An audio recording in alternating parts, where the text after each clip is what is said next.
ይቅርታ ይቅርታ፣ በጣም ይቅርታ። አልተዋቸውም። እናቴን ተናግረውም አልለቃቸው። ክፉን በክፉ መመለስ እግዚአብሔር ይወደዋል። ርብቃ ናት እናቴን ያሰደበችብኝ። እኔ ጆሮ ጠቢ አይደለሁም። አንተ ምን አገባ? ካሁን በኋላ ምንም ነገር እንድትናገር ያልፈቅድልሽም። ይሄን ደግሞ ልመጪው። አባ ርብቃ የጠየኳትን ጥያቄ አልመለሰችልኝም። ለራስህ ክብር ባትጨነቅ እንኳን ለልጅ አታስብም? አቤት ምን ፈለክ? እያንዳንዱ ያደረግከውን ነገር እያስታወስክ ምን ነው ባላደረግኩት ብለህ እንድታለቅስ ነው ማደርግ። እንደዚህ ያደረገውን ባገኘው ኖሮ አልለቀውም ነበር። ጥሩ ሰው ባለጌ ይሆናል። አረ አንተ ምንን ስነ ስርዓት እያስተማርከኝ ነው? ምን ናት? አስመሳይ። ከዚህ በኋላ ረግጠሽኝ እንዳትሄጂ። ርብቃ ለምንድን ነው ባለጌ ሆንሽው?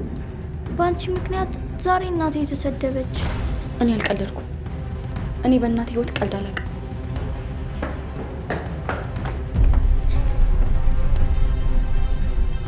አይደለም መምታት በርበሬ ላጥናትም እችላለሁ። እኔ ግን ለመጨረሻ ጊዜ ደግሜ የማልነግርሽ አንድ ነገር ልንገርሽ። ትንሽ ሳውራሽ እኩያሽ አደረግሽኝ አይደል? ይቻልች